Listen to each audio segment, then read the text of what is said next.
Remember when we sang the intro of that one episode?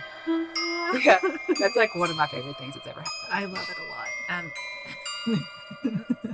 Hello. Hello, Megan. I feel like I haven't seen you in ages. You haven't. I've been deprived. We have been away from each other for entirely too long. Oh my God. It's been 2 weeks. Yeah. I'm Megan. I'm Kara. This is the Witches, Magic, Murder, and Mystery podcast. Guys, we're here. We're doing it. As you guys know, usually this episode would have come out on Tuesday, yesterday. Yep. But we were waiting until today to record because Kara has had COVID. Yep. My daughter has had COVID. Yep. People everywhere I go, I'm just more Getting and more it. people. Yeah. And I don't understand how I haven't gotten it yet. No, you have like a superhuman immune system. You think that, except everyone who listens to this podcast knows that she's had a cold. Yeah, for you all 3 have months. heard me complain about being sick for months, but I've tested several times during that time. Yeah, you got. Because I kept thinking, is this COVID? And You it was got negative. sick when we were in Orlando. I for know. Halloween. The beginning of October. Yeah, And I've basically had a cold since then. since that day. But I've been tested multiple times and it's not COVID, apparently. I think that you're not meant to fly ever again. That's probably it. Guys, me and Kara both, we had to fly last weekend Yep.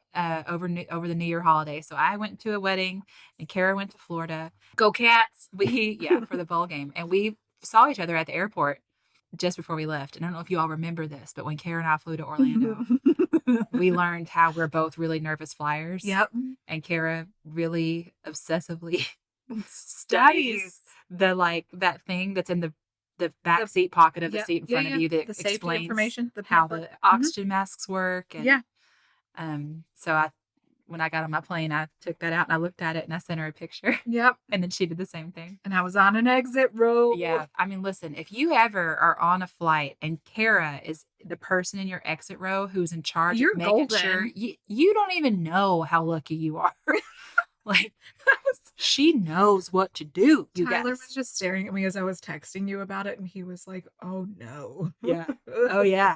Oh yeah. Oh, okay. So we're going to get this episode out tonight Side for you. piece. Yes.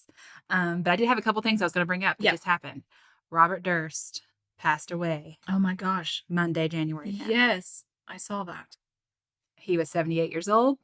If you've heard the two-parter we did on him, you know that he was in terrible health. Like, he looked Yeah. like walking death for a long time. I am sad that he died before he could go to trial for the murder of his first wife, Yeah. Kathleen.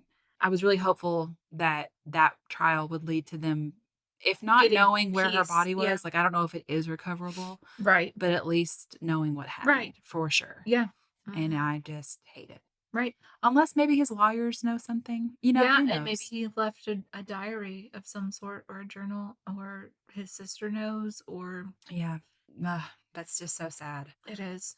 Also, since we didn't get to record an episode for last week, I wanted to tell you guys, I think you all knew at the time, I was a little anxious about the New Year's Eve episode I did with the Oh my gosh. intentions. No, You guys have sent so many nice emails Yes. and comments and everything about it. And I don't know. I'm just happy that Yeah. you all liked it. Yeah, you will love that stuff as much as we do, and it's great. And if you're in the Facebook group, we had talked about like, hey, tell me your words for the year. Oh, if you have yeah. words or whatever.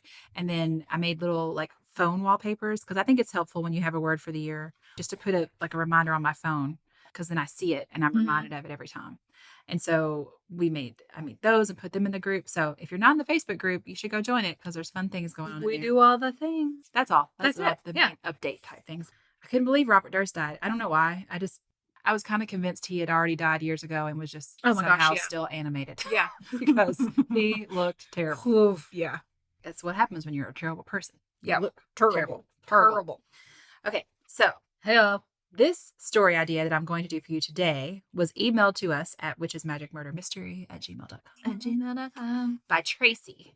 She sent in a few ideas, and I love it when people do that. Oh my gosh, yeah. But here's I the haven't one. been able to keep up lately. Oh, no. If you guys have sent us stories, I actually have no clue when Traci sent this. I think it was several months ago.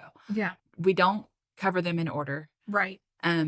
We basically, I don't know, I'll go through there and look, and if something Yeah. just really strikes me, or if I'm looking up something and it reminds me, Right. there's all kinds of different ways. Yeah. But don't think that just because we haven't done it yet that we're not going to. Oh my gosh. I mean, I have a whole list of them I want to cover. Yeah. Just haven't got to them yet. Okay, so here's her email.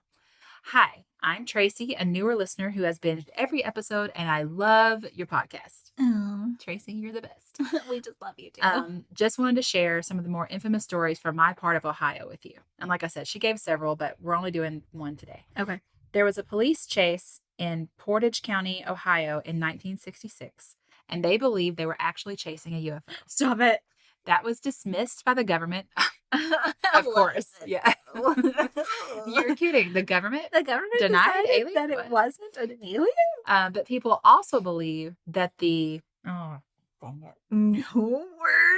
Ravena, Hmm? Ravena. It's Hmm. Ravenna, Arsenal Air Force area, houses or housed UFOs.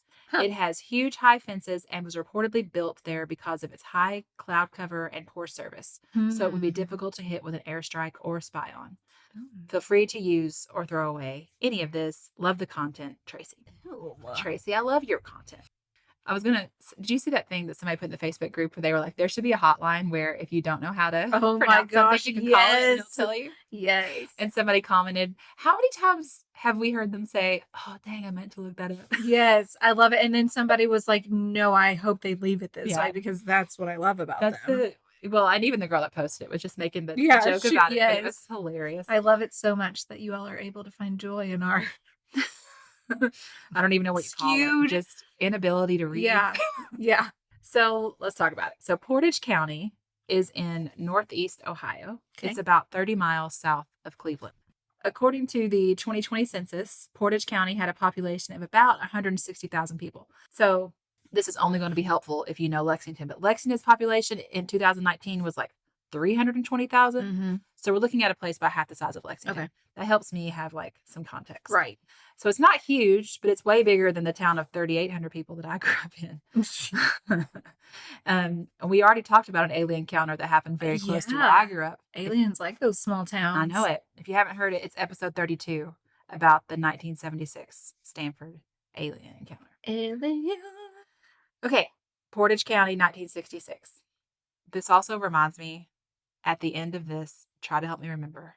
My dad called me with an alien story the other day. What? And I didn't tell you because I Dad, was going to wait for us to record. where have you been with this information? Okay, so everybody, if I don't Remind us. remember, just yell at me on Facebook.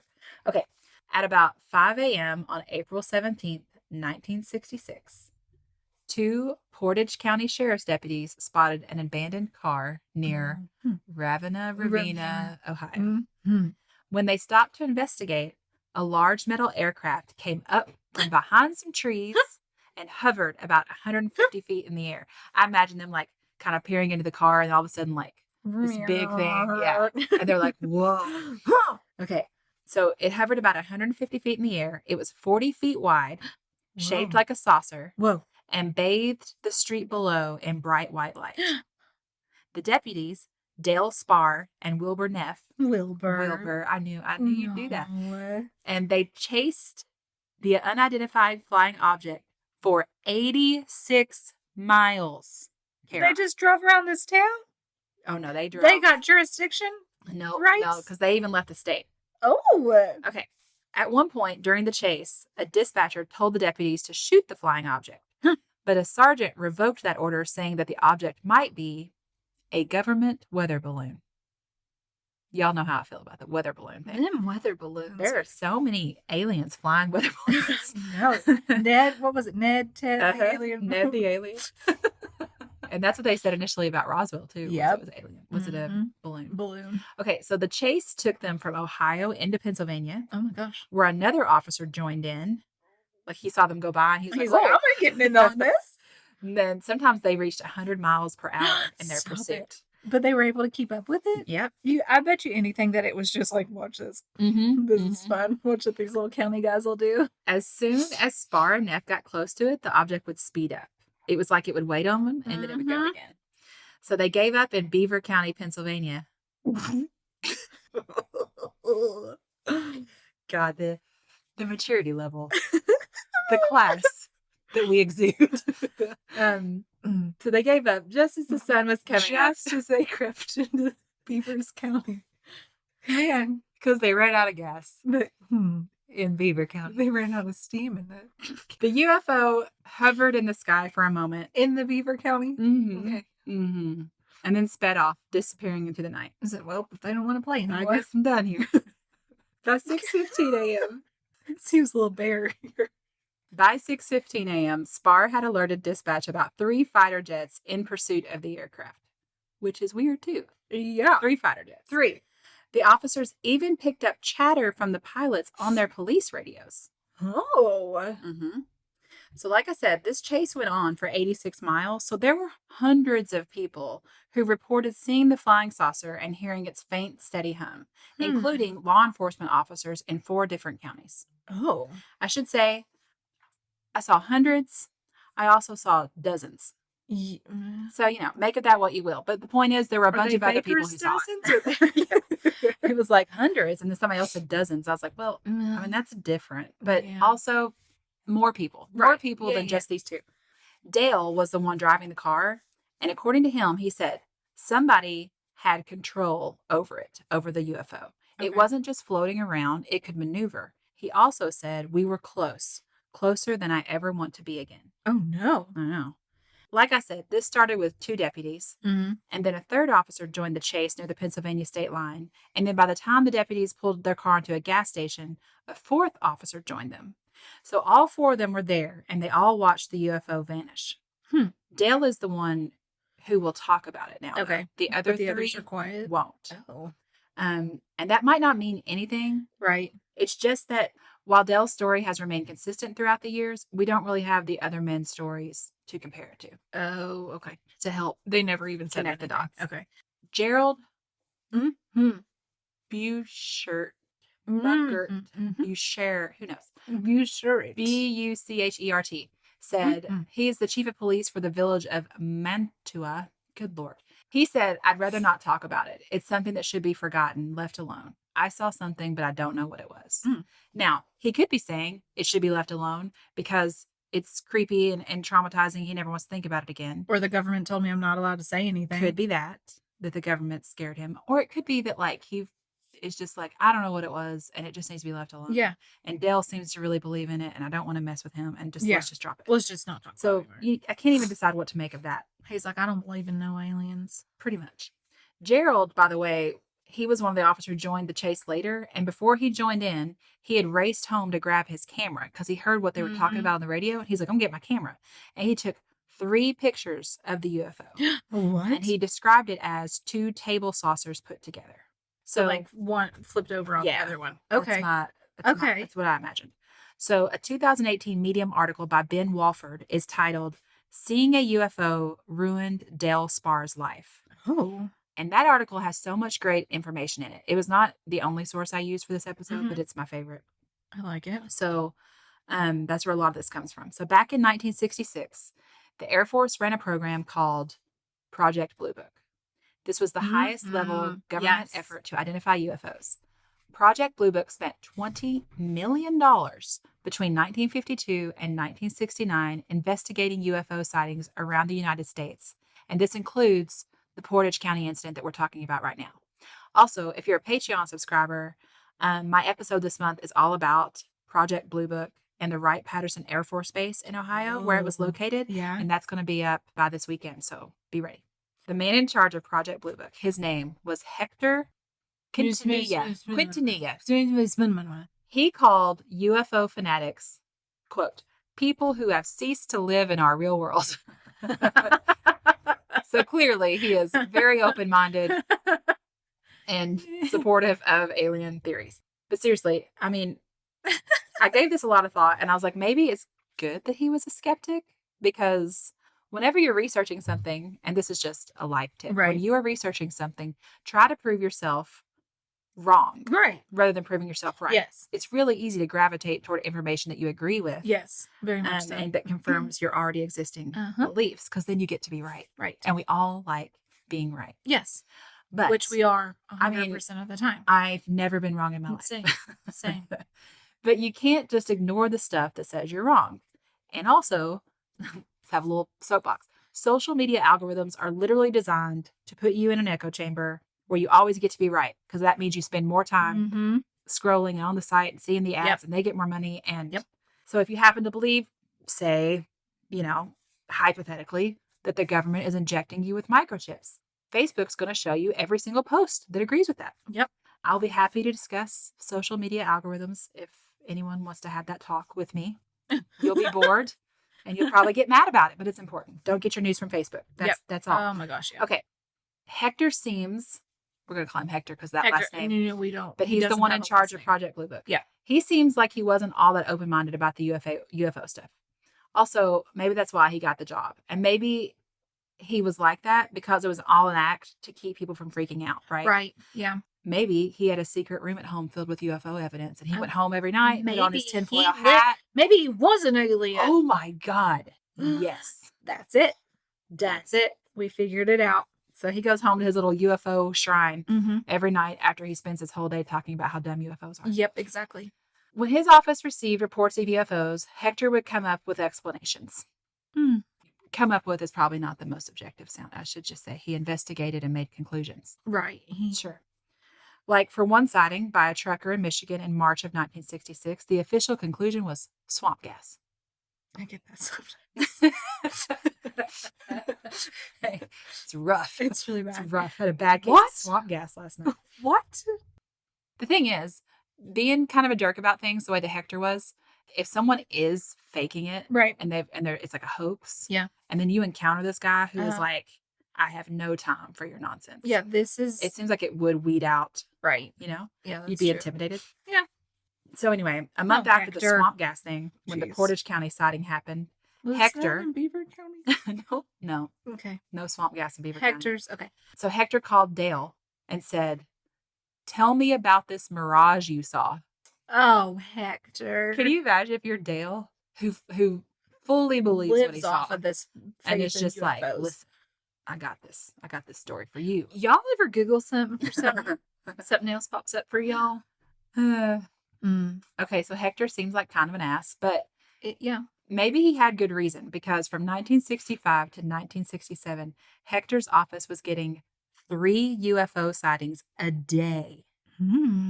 He called it mass hysteria. And I mean, it does Isn't that the it seems time like a frame lot. that they were doing? Because I think it's similar to one that I'm doing. Like, what did they call it? Where Russia was trying to get stuff up there. We were trying to Yeah. get stuff up there. Yeah, because I mean, the moon landing was 1969, Yeah. if you believe that we landed on the moon, which I do. If the earth is flat or round.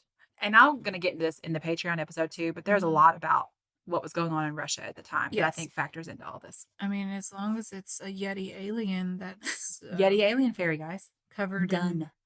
plutonium, then I'm okay with it. So yeah, Anyways. I mean, 3 sightings a day does seem like a lot, Yeah. but I also really like the idea that aliens 60 years ago, maybe they were still learning how to move around here without us knowing about it. So, Now they have some cloaking device. right. They just got better at it now. They just are really good at it. So this UFO that Dale and Wilbur saw, when that UFO went home, one of them was like, maybe next time don't turn on the bright white light, idiot. Yeah. And the other one's like, oh, dang. I forgot right. about That's that. how That they was like saw our us. reverse light. And we Yeah. that was like our I just wanted to see the trees. I just needed to see if we crashed into any of the trees below so we can replant them and they'll grow so fast because we're aliens. Yeah. So it's a mass hysteria or novice aliens. You decide. Yeah. The night of the Portage County UFO chase, there were 3 satellites and Venus was visible in the part of the sky where the deputies and the other officers were looking. So that was the official Project Blue Book conclusion. The men had chased some satellites and a planet. Because you know how. I love to chase those planets. Right. You know how there's like a flying saucer in front of you Yeah. moving Yeah. for 86 miles. Uh-huh. And then there's satellites and a planet in the distance. You know how that's easy to get Is confused. it, yeah, really. It's like there's a shooting star and you think it's like a military aircraft. Yeah. What is happening? Huh? So What? Hector also said Oh, Hector. that nothing unusual had shown up on the radar and no fighter jets had been dispatched. Remember how they said they heard them on the radio? He didn't. Mm. He didn't hear anything. Didn't hear a thing. The fact that there were other corroborating accounts from other officers and witnesses didn't seem to mean anything. Hector's word Hector didn't is care. Hector's word is the gospel. Yes. So Dale, of course, was like, it was a huge metal saucer in the sky. David. It was not a satellite. It was not a distant planet. No. And remember how Gerald took pictures? Mhm. According to Hector, they were severely fogged, had processing defects, and proved nothing. Are you sure it wasn't their blinding light? Remember the title of the article, Seeing a UFO Ruined Dale Sparr's Life? Yep. It's true. It's really sad. It really did. We've talked about this before, but like if you're out there publicly talking about aliens and insisting that you've seen one, you generally get made fun of. Oh yeah. I mean, maybe unless you're us and we right. We're just gonna put it out there. We are like basing our identity around it. Yeah. Also, maybe that's some kind of cleverly implemented smear campaign laid out by people who want us to keep thinking that aliens don't exist, and anyone who suggests otherwise is a nut job. Or maybe it's like the natural inclination of humans to fear what they don't understand. The unknown. But here's what I don't think it is. It's never someone who just is like, I'm going to ruin my own life today. I want to like jump out into the middle of this public eye. I'm just going to go out here, say a bunch of stuff that people think is crazy. And then maybe they'll all think I'm crazy. You think those UFOs exist? Doesn't that sound great? Y'all think about these aliens sometimes like I do? It's like you can believe whatever you want about aliens. Yep. But you should also believe that Dale Spar 1000% believes he saw a flying saucer. I believe Dale. Of extraterrestrial origin that night. Dale, I believe you. In the end, he lost his job, his marriage, friends. His wife. People just thought he was crazy. Yeah. He ended up broke and working in a coal mine in West Virginia. Although I did read that he later moved away from there and remarried. Okay. Dale even said, if I could change all that I have done in my life, I would change just one thing. And that would be the night we chased that damn thing, that saucer. No. I know. Well, so that's sad. It's really sad. And then you think about it, like I said, why would he be so committed to this story? Yeah. Because if he would have just stopped talking about it, it would have went away. Yeah. Because people do. People say things and then you stop talking about it and nobody remembers. Right. That Medium article raised the theory that what Dale and the other officers had seen that night was some type of experimental aircraft developed by the Air Force. And we know that the Air Force base in the area has some top secret stuff going on. And that would also be a good explanation for why Project Blue Book was based there at the Wright-Patterson Air Force Base. Okay. Which is where, it's in Ohio and it's where Project Blue Book was. So the Air Force could keep its finger on exactly what people were seeing and saying about the things they saw in the sky. Yeah. So it gave the military the power to like squash any rumors or information they didn't want out there. Right. It could also explain why Hector was so rude about everything. Because he just wanted to shut down all of that talk. Yeah, he was like, I just want to go home. Yeah. And it's just his job to be like, everything has to stay a secret. Yeah. Or it was an extraterrestrial aircraft operated by novice aliens who hadn't learned how to be incognito. Yeah, I really like that. They were just in training and they just didn't know any better. They hit the wrong button. They hit the blinding button. Oh my God, you hit the light. Yeah. And then they just freeze. Like, oh, let's chase them. Let's let them chase us and make them think it's a fun game. And then we're going to go home, okay? It'd be great. We'll go by Venus. Then they'll think it's Venus. And then we're going to find another like local craft and we're going to go by that and make them think it's that. And we're just going to confuse them. Mom said we can't play mind games yet. So we got to think of other things. There was a newspaper article that came out a year after the incident that said a few students from Kent State University claimed to be behind the Portage County UFO hoax. The students, a couple of guys, of course, said they'd gotten an old weather balloon, a car antenna, transistor batteries, a bicycle light, and bottled gas to create the saucer. Y'all are clever. A spokesman for the Record Courier newspaper said they had proof that the boys sent up the balloon, which is spotted by the deputies that night. But we don't know what that proof is. And Dale Spar had already said that what he saw could not have been a balloon. The lines of the object were very distinct, he told reporters. Somebody had control over it. It wasn't just floating around. Yeah, how could you be at 100 miles per hour if it's a dang weather? Exactly. And he said I've seen Twister. I know how this works. It can maneuver. It didn't flutter. Another quote from Spar. The Air Force investigators checked the wind that night and found that it was only about 3.5 miles in velocity. That's not going anywhere. Nothing that was floating free would travel that far and that fast. Yeah. According to the officers who saw and chased the UFO, the object was moving at speeds near 100 miles an hour, so this just seems absurd. unlikely. So to this day, people still remember the 1966 incident and its lasting impression, especially on a young filmmaker named Steven Spielberg. Oh. He used the police chase and other details in his blockbuster movie, Close Encounters of the Third Kind. Did he now? He did. Wow. What? So that's all I've got. Steven?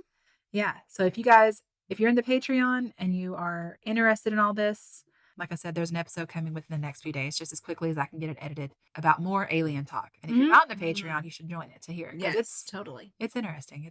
I can't wait. Yeah. I love it. I love a good alien story. I do too. It's so good. I mean, yeah, I don't know. So that's what we got here.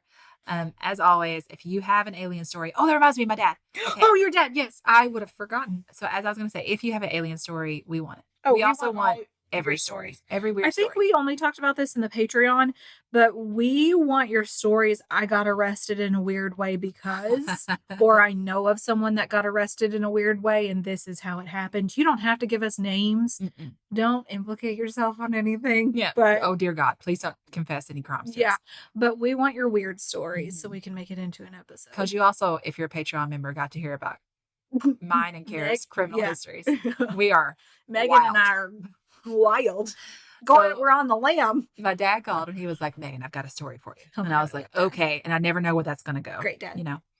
And then he says, well, I was driving to Danville Oh my God. from Lancaster. Mhm. And he was going down the road, going down the highway. It's a 2-lane highway. You go over Yeah, a bridge, yeah, there's yeah. a hill. Mhm. And he's like, and I come up over the highway. Oh my God. And all of a sudden, there's cars stopped. And I thought maybe there was an accident and that's why cars were stopped. But then as I'm pulling up on it, I realized like the sun is so bright. I can't see. And he was like, it was so bright, Megan. And it was like getting brighter and brighter. And like, I couldn't even see the road. I knew there were cars stopped in front of me. I lost sight of the cars.